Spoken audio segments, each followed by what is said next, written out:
salutations, and thank you again for joining us once again here on HIAC Talk Radio, VOC Nation, and the greatest segment known to man, the one where we transcend space and time and go back to an era where there was wrestling in all 50 states, packed with folks from all different races, creeds, and colors and genders.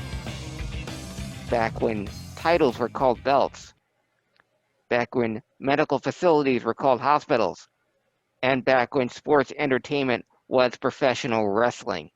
This is the Wrestling Historian.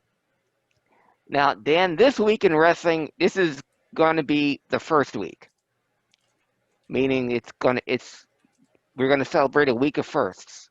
Oh, okay, gotcha. I Yes, understand. Thank you. it's Yes. a week of firsts, and we're going to we lost a legend in professional wrestling who's not a household name, but still very important to professional wrestling. So I'll pay tribute to him at the end of this edition of the Wrestling Historian.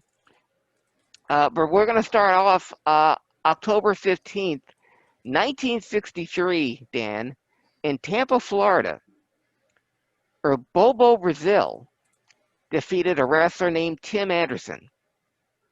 Now, why was this match so special in Tampa, Florida? Here's the hook. This was the first match ever in Tampa involving two black wrestlers. What? 1963? 1963. Now, Bobo Brazil, we've discussed on this very podcast many times his history, not just as a black wrestler, but in professional wrestling history. This was a man a year earlier, 1962, that I mentioned on Wrestling Historian. He actually won the NWA Heavyweight Championship from Buddy Rogers. It was disallowed. Buddy Rogers got hurt, and Bobo wouldn't refuse the title until Rogers was healthy. But to many organizations, Bobo Brazil was recognized as the NWA Heavyweight Champion. That was a year prior. Yet in 1963, when he wrestled Tim Anderson in Tampa, Florida, that was the first time in Tampa, Florida, that a black man wrestled another black man. 1963. Now, just to speak on this and our previous episode with Low, and I can't talk today. Our previous episode with Low, and things that you and I talked about. Mm-hmm. You wonder why people have had enough in the world and just want to get on with their fucking lives and be treated like an adult. 1963 is the first time we had a match between two African Americans in goddamn Florida. Yep. God damn it, white people.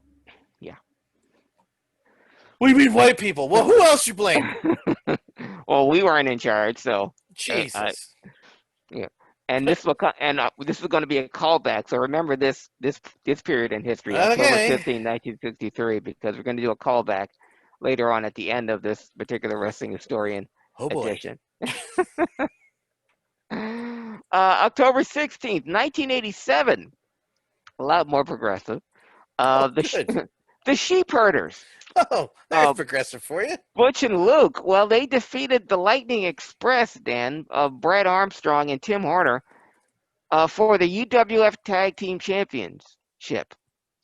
Unfortunately, a little bit after that, the UWF would be absorbed by the NWA, and Luke and Butch would then sign with the WWF, becoming the tag team I hate the most. That would be the Bushwhackers.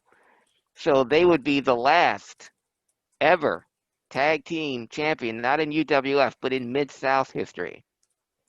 A Mid-South history of tag team champions that included the Freebirds, the Samoans, Andre the Giant and Dusty Rhodes, Ted DiBiase and Steve Dr. Death Williams, a whole host of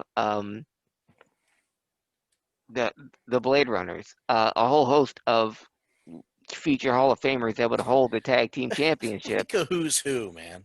Yes, but the Sheepherders, Butch and Luke, would be the last team to ever hold this tag team title before it would get absorbed by the NWA and before Luke and Butch would go to the WWF for a much lighter schedule and less work on their bodies and a lot more comedy.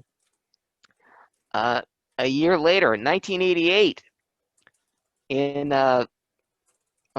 Connecticut, Hartford, Connecticut, Ted DiBiase actually won the King of the Ring. This was when the World Wrestling Federation held their annual King of the Ring tournament. It was before it became a pay-per-view, before it became a TV match. They would have it in my apologies, in Springfield, Massachusetts, and had a tournament. And the finals, uh, Ted DiBiase would defeat Ron Bass, and in semifinals, and the other semifinal match, Randy Savage would defeat Terry Taylor. And in the finals, Ted DiBiase would pin Randy Savage. It would be the only time Ted DiBiase would ever beat Randy Savage while they were both in the WWF. And Randy Savage was the WWF Heavyweight Champion at the time. Wow. So not only was he the WWF Heavyweight Champion, but he was in the King of the Ring, but lost in the finals to Ted DiBiase. So that would be the first time and only time that Ted DiBiase would ever pin Randy Savage, would ever pin the world champion while he was in the WWF. Count me as one of the many people that thought Ted DiBiase should have had at least a run as a WWF Heavyweight Champion since he was the #1 heel in all professional wrestling. Yeah, right. I still believe, had they worked it properly, the Andre the Giant win over Hulk Hogan with the dueling Hebner referees and the title being given to Ted DiBiase. And then we mentioned that he defended it a couple times, one of them being right here in Philadelphia. But had they kept the belt on DiBiase, say at least a month or two, they could have got so much more out of that before eventually stripping him of the title. And obviously they had big plans for Savage, strip DiBiase of the belt, have the tournament. Savage wins, and he's champion for another year. I thought if they just let DiBiase go for a while with it, they would not have seen a drop in business at all. Because when he came to the Spectrum with the belt, and people hadn't seen, people that missed that main event primetime match, they had no idea. When he was introduced as champion, I had never heard it that loud in the Spectrum. People were seeing it for the first time. 2 days after that, Ted DiBiase and Andre went up against Hacksaw Duggan and Hulk Hogan. And when Andre and Ted came out first, and Ted with the belt, people were genuinely shocked. And it worked. But Ted DiBiase, October 16th, pinned Randy Savage, the WWF Heavyweight Champion Randy Savage, to win the King of the Ring. So Ted DiBiase, the former King of the Ring, despite, other people getting and being acclaimed, but Ted DiBiase, $1 Million Man, was at one point the $1 Million King. How do you F that? How do you drop the ball? Well, the things we discussed this week, I can absolutely understand. Go ahead, Craig. Yeah.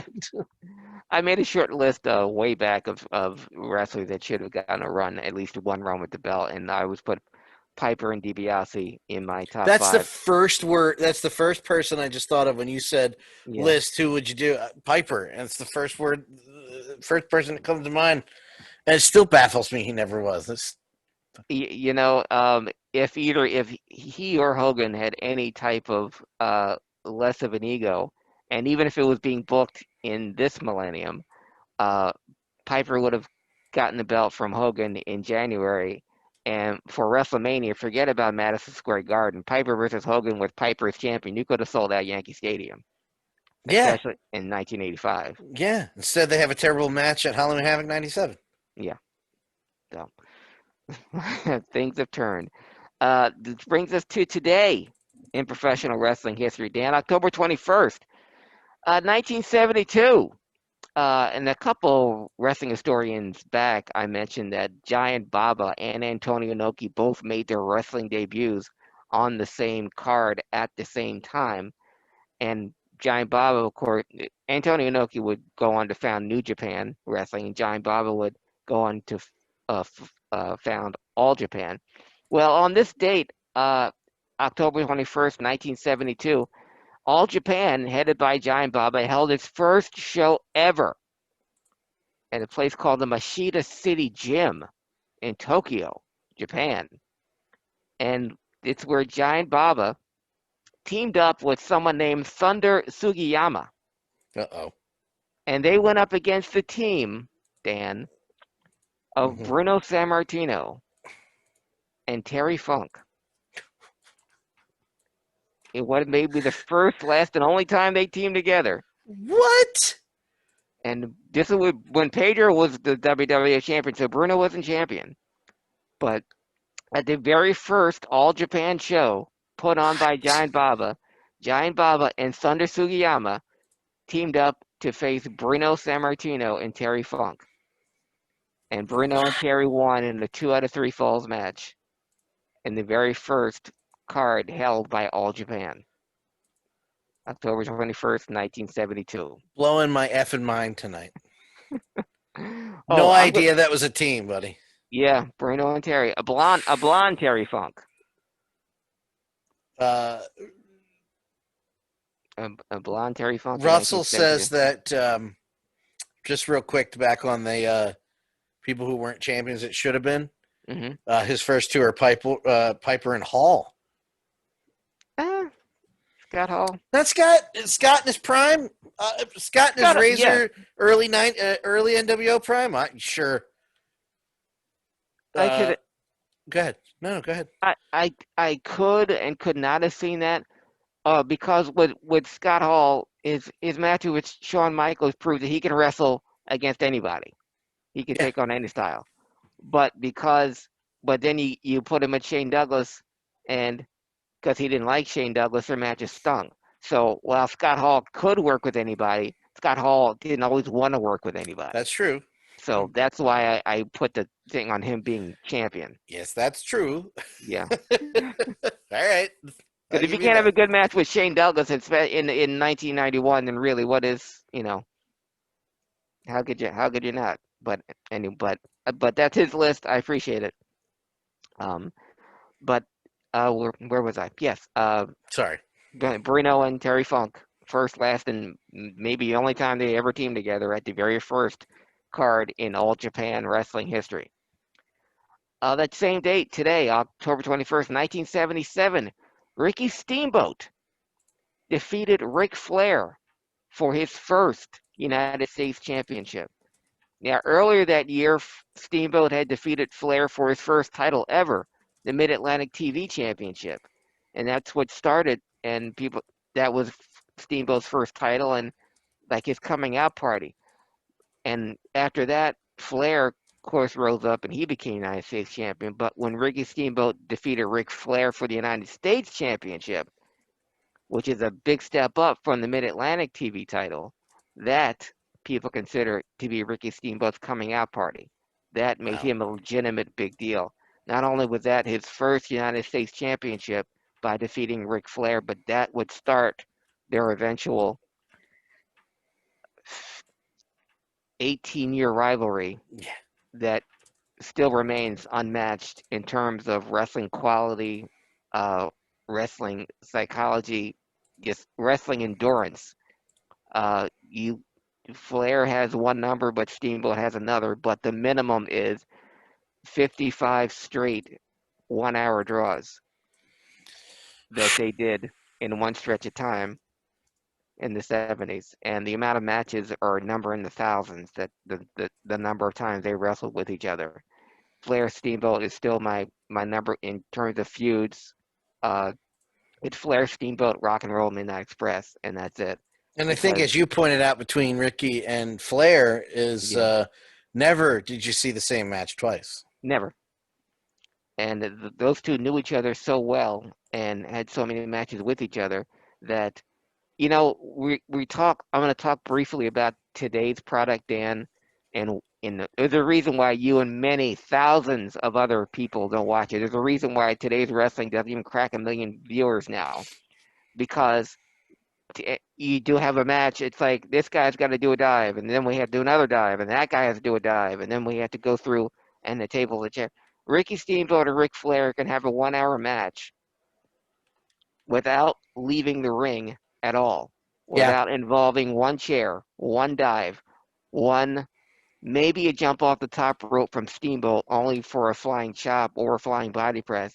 But at the end of the match, 60-minute draw, you have a standing ovation, and both guys weren't tired.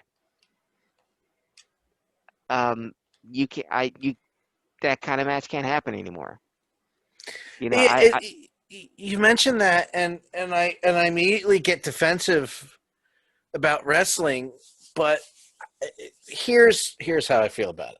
Mm-hmm. Just to add to what you're saying, because I'm not disagreeing with you, Mm-hmm. because people, my first instinct is to defend it, but then at the same time, I'm like, I'm not watching it. Yeah. But I couldn't tell you why, other than I could tell you that the production and the WWE itself bothers me. Mm-hmm. It chaps my ass. You heard how I was on the other, so with Lolo. Mm-hmm. It chaps my ass. It looks terrible. Mm-hmm. At the same time, we talk about that type of wrestling and people not wanting to watch it.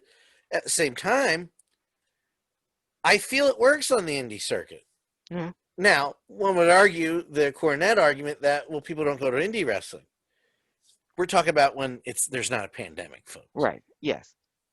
And sure, no problem. But I'm saying, as far as I'm concerned, I can see that match at an indie wrestling show and go, fuck yes, I'm fulfilled. Let's go. Then I sit there at my house and watch it. I'm too old. I don't. So I can't defend it because I don't. Well, then why do you watch? I don't know anymore. I don't know anymore. We'll find out when Halloween Havoc happens, and once the changes to the show to this show happen that are going to happen. Mm-hmm. Maybe more wrestling. Maybe we'll all have more to talk about. I don't know. We'll find out. We will find out. And you mentioned with watching a certain wrestling program these days, you saw so many different edits.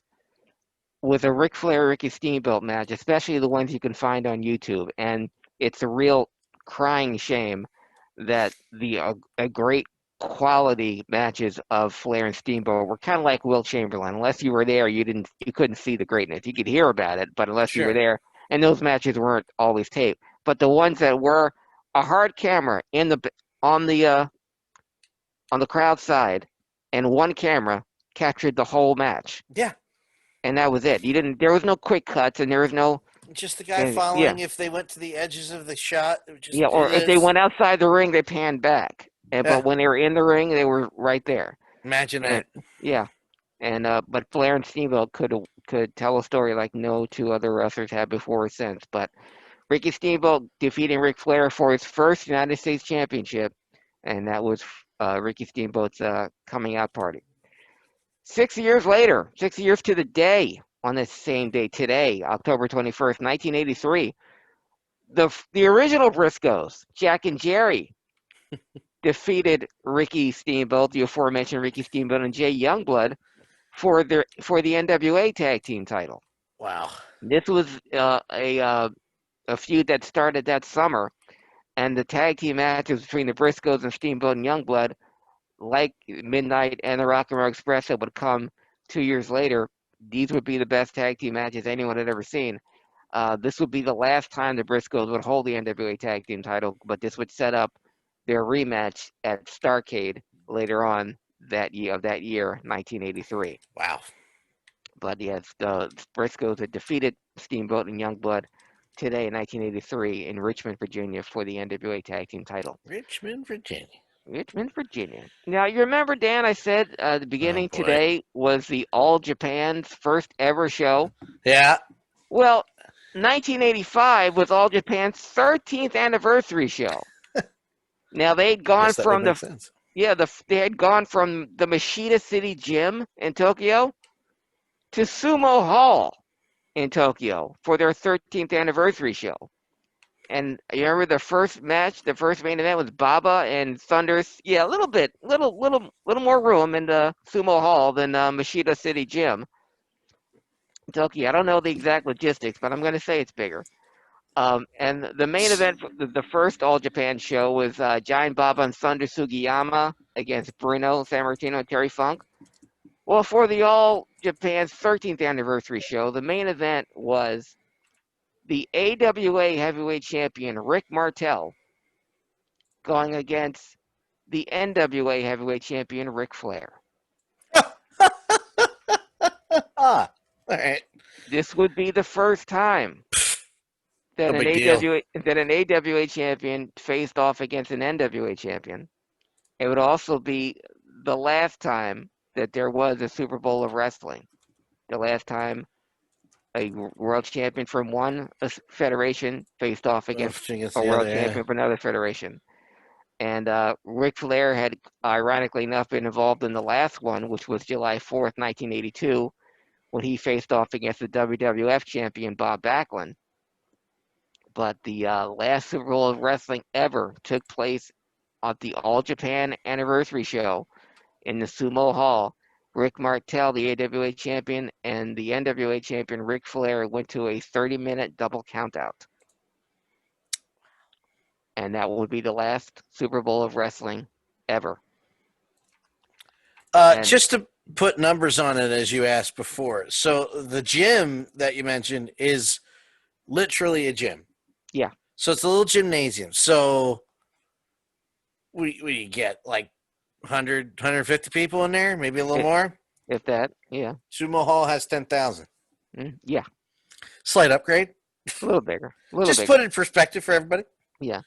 Not to be outdone, the AWA champion Rick Martel and the NWA champion Ric Flair didn't have too much time to lick their wounds or to keep their animosity up, because the very next day, as part of the 2-day celebration of the All Japan 13th anniversary show, they were a tag team, which marked the first, last, and only time that an NWA champion and an AWA tag team AWA champion would be on the same side. So, wow. One day after facing off against each other in a Super Bowl of wrestling, the NWA champion and the AWA champion would team up in an All Japan match. Never again. Never before and never again. Wow. Staying on this date, Dan, October 21st, 1996. Man, you saved the best for last. It's a good day. I'm not even done. Oh, we no, got more. No, I meant the day, though. The day. Just today. Just today. All this happened just today. 1996. The WWF champion Bret Hart ended months of speculation and rumor, and he signed a 20-year contract with the WWF. Did he? The first time anyone had ever signed a contract of that magnitude for that length.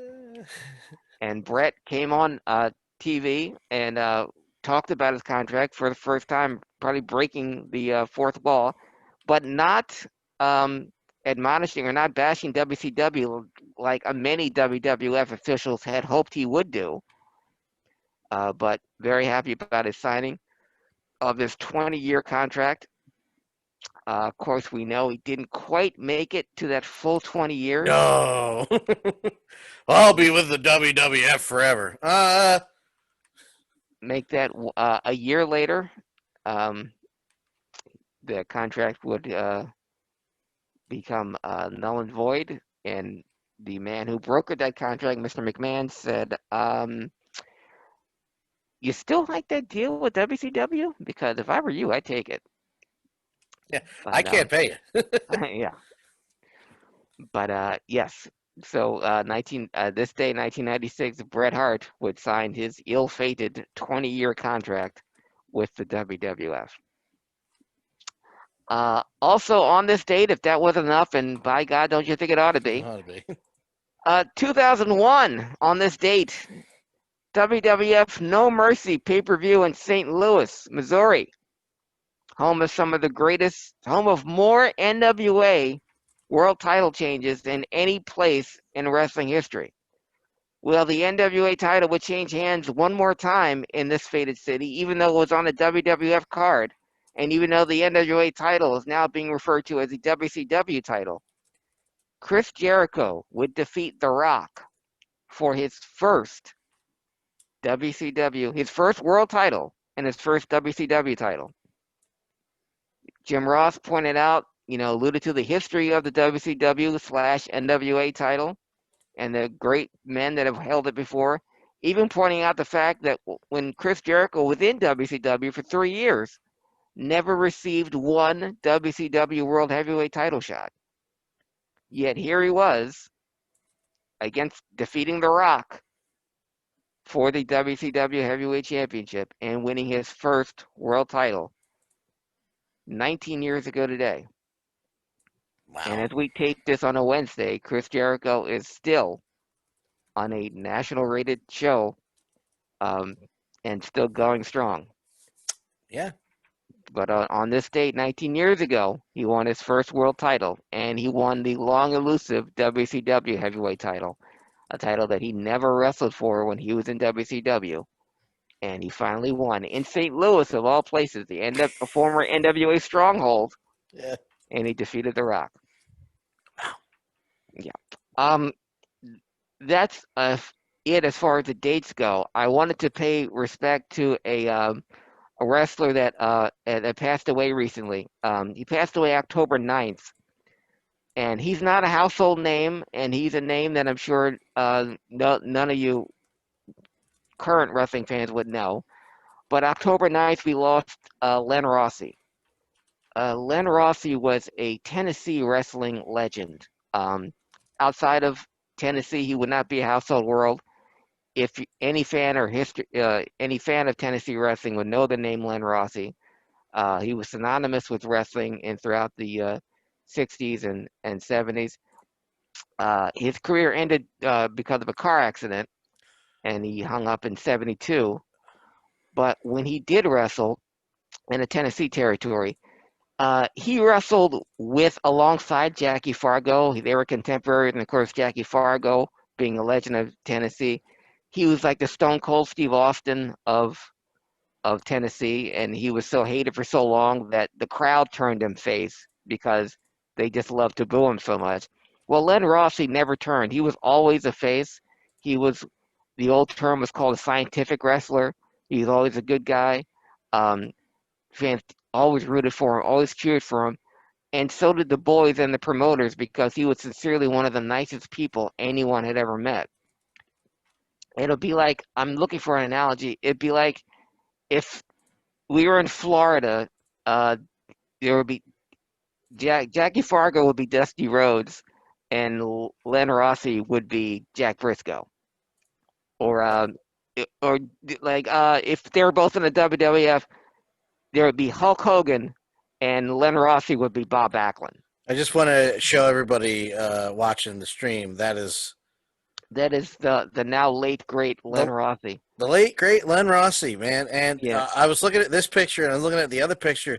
Man, that dude, other than age wise, looked like he looked the same until yeah, later years. and there's a reason for that, Dan. I'll get into that in a second.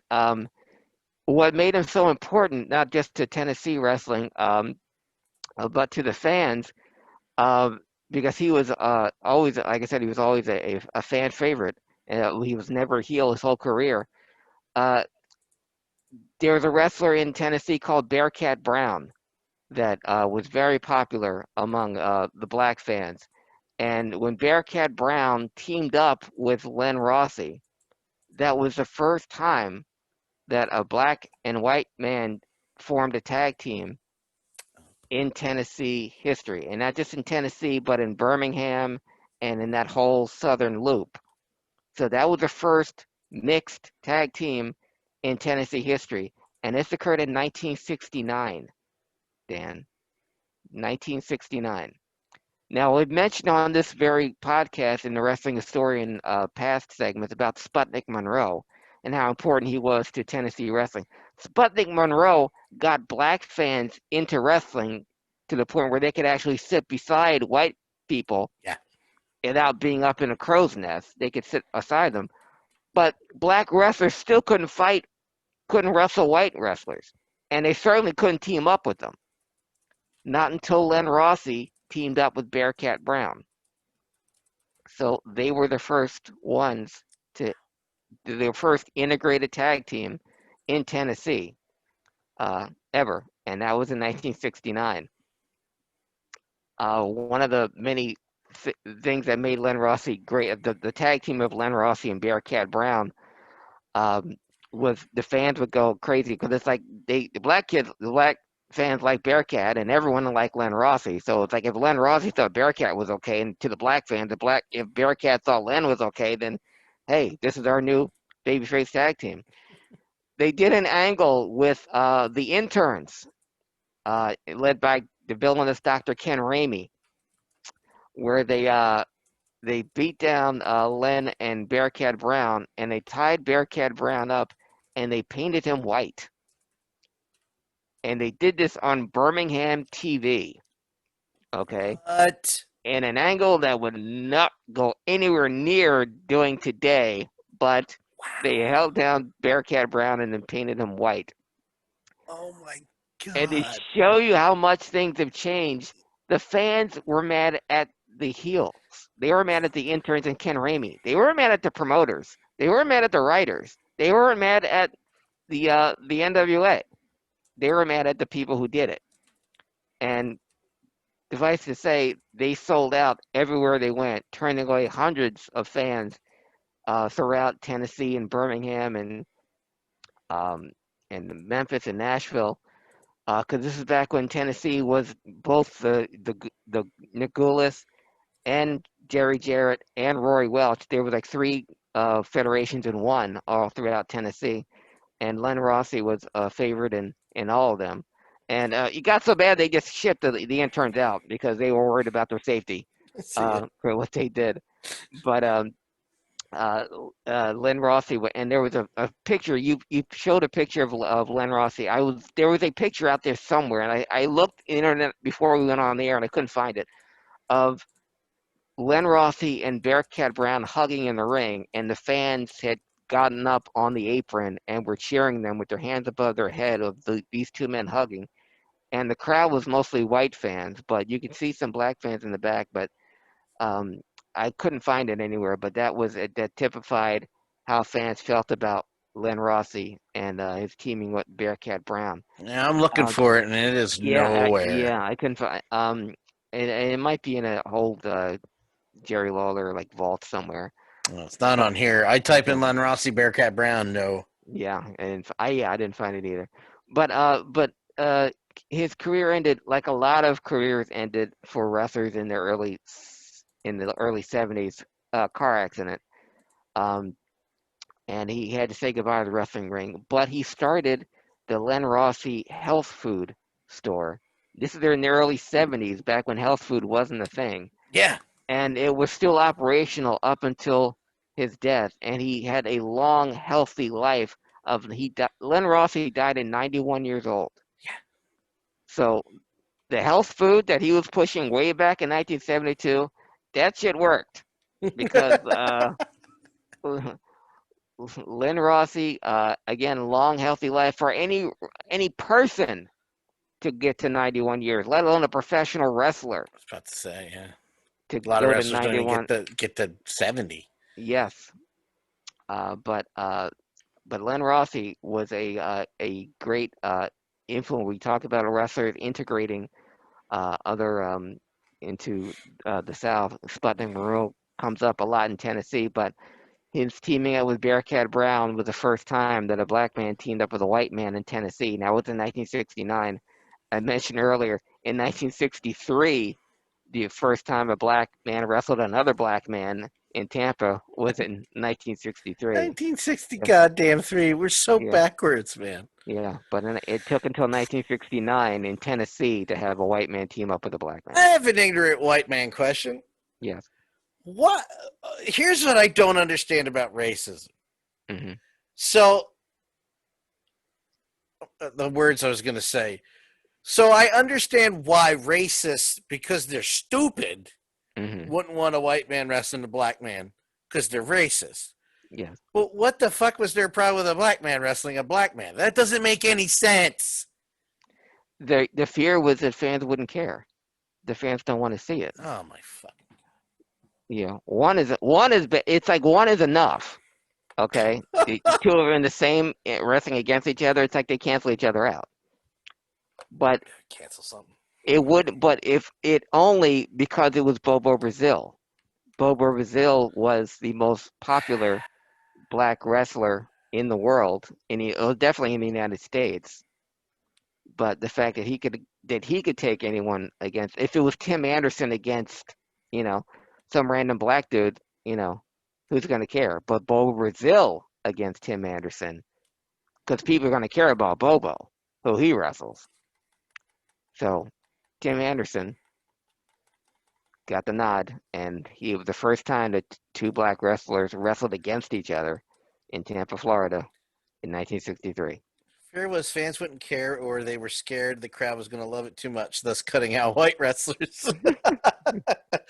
It's just say, I'm not ashamed of being white. I am ashamed of our past. Yeah. And I don't care how that makes anybody feel. You're allowed to. It goes to what we're saying with the interview with Lolo is you're allowed to evolve and get better. Yeah. You don't have to be like, hurt black people, hurt. I wanted to point out, Dan, I was watching a Real Sports episode last night. They did it on the Negro Leagues and how you're not going to call it the Negro Leagues anymore. But after they called up Jackie Robinson, who, by the way, wasn't even the best black baseball player that the Negro Leagues had. No. Some guy named Josh Gibson hit 80 home runs in 100 games back then. And 100 games is how many they could play in a season. Yeah. Not 154 that the white players were playing. But I digress. That when after Jackie Robinson got called up from 1948 to 1959, in that 11-year period, 9 MVPs were black players who had played in the Negro Leagues. 9 out of 11. At one point, the two highest home run hitters in baseball history were Hank Aaron and Willie Mays, two players who had both played in the Negro Leagues. Almost as if color doesn't matter. Yeah, so it's not like we weren't good enough to play, it's that we weren't being allowed to play. So it's not like black wrestlers couldn't wrestle each other, they weren't any around, but... I have another ignorant question. Sir. Why Jackie Robinson, not Josh Gibson? One word. Character. Huh. Jackie Robinson, who was in the Army, who was college educated, had a degree, personable, likable, well spoken. And I'm saying this now only because the curse has been lifted. Josh Gibson would have fucked up so many white people if anybody had said shit to him about shit. Jackie Robinson was like, no, can't do it. Gotta think it. We make us look bad if I do this. Josh Gibson would be like, hey, come here, cracker. You call me, what'd you call me? like Dick Allen. Yeah. Dick Allen, which we still haven't found out which superstar was the one that dropped the N-word on Dick Allen, that he was then excised from the Phillies and from their history for 40 years, and then he forgave them. He's a better man than I, Mr. Dick Allen. But the same thing happened. Somebody threw the word at Dick, and Dick went to kill the man. Yeah. What did you say to me? Yeah. It was character. And and not only did Jackie Robinson have the most important job interview in American history with Branch Rickey when he had the idea of bringing him on, if it had failed, and there was a very real possibility, Jackie Robinson, for all the great things he did in the movie 42, Jackie Robinson began his career 0 for 28. Yeah. Okay. Not a great start. So in the text, it's like, even if you hate him, Bonds was taught by 3 Negro League players to play the game. Josh was proud of his background out in the open, and what Craig Lagan's is saying, that Josh would have been killed as well. Yeah. Fuck. He would have gone down swinging, though. Yeah. Yeah. He would have taken as many white people with him as possible. Come here. If I'm going down here, I'll come with me. Yeah, but no, and Satchel Paige was another one. And Satchel Paige wasn't. He was just. I want to say the word outspoken, but Satchel Paige wanted to do things his own way. Yeah. And there was a great photo of Satchel Paige. It was called Satchel Paige's All Stars. He would take a whole bunch of Negro League players and go around the country playing looking for a baseball game. He had his own plane. It had Satchel Paige All Stars on the side of the plane, and you said all these Negro League players in suits and hats. This is 1932, Dan. Black people didn't have planes. But Satchel Paige had that. And Satchel Paige wound up being the world's oldest rookie when he was called up to Kansas City after Jackie Robinson had been in the league for 3 years. And he pitched, some would say he was 48, 49 years old, throwing no-hitters in Kansas City. And this was back when you pitched every day. There was no every fourth day, and there was no relief pitcher. You pitched every day, and Satchel Paige once threw 112 scoreless innings during his baseball career, and that's pitching every day. But he was someone that liked to talk and liked to brag and liked to taunt the players that he would strike out. Satchel Paige would look at the opposing player's bench and say, you, and you. I'm going to strike him out. Then I'm going to tell him to tell your mama that I'm going to strike you out. And then I have him tell his mama that I'm going to strike you both out. So when you go home, all your mamas know who striked your ass out. Mamas know. Yes. And that's also what the National League did not want in their baseball players. So Jackie Robinson was picked because of his character, an impeccable character that he was, that he displayed throughout the rest of his life, not in his baseball career, but in his life, working alongside Martin Luther King and Andrew Young and in the civil rights movement to get people like Bobo Brazil and Bearcat Brown to have a place in an all-white sport, as it were, like professional wrestling. But that's all to say, to rest in peace to the late, great Len Rossi, who we lost October 9th. At the ripe old age of 91 years old, he lived a long, healthy life, and thanks to Len Rossi, he made a difference in a lot of people's lives. In a point where, met an interracial tag team like the Dudleys doesn't mean anything, but 1969 it did. Wow. But thank you, Len Rossi, for paving the way. And that, gentlemen and ladies, is the Wrestling Historian. You can find me, Craig Lagans, on Facebook, Instagram, and on Twitter at Craig Lagans, CraigLiggeons. Follow me on Twitter at DanLaw83. HIAC, also on Twitter, HIAC Talk Radio. Next week, big Halloween special, Nerd Herders. Some costumes are coming out of mothballs. And by mothballs, I mean just out of that drawer over there. I'll be actually wearing mothballs. Hey, man. As long as you don't show any crotch until off air, what they don't know won't hurt them. I mean, I never wear pants when I do this anyway, so mothballs will do it. Shit. But that's next week. And then the week after, our 500th episode, we have some special guests. Omega Squad will be there.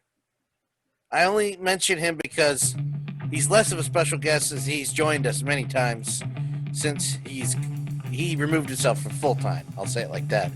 But some oldies and some goodies are coming next week. 2 weeks. But like I said, next week, Nerd Herders Halloween special. VOCNation.com for the audio podcast. You can also go on your podcast app on your phone.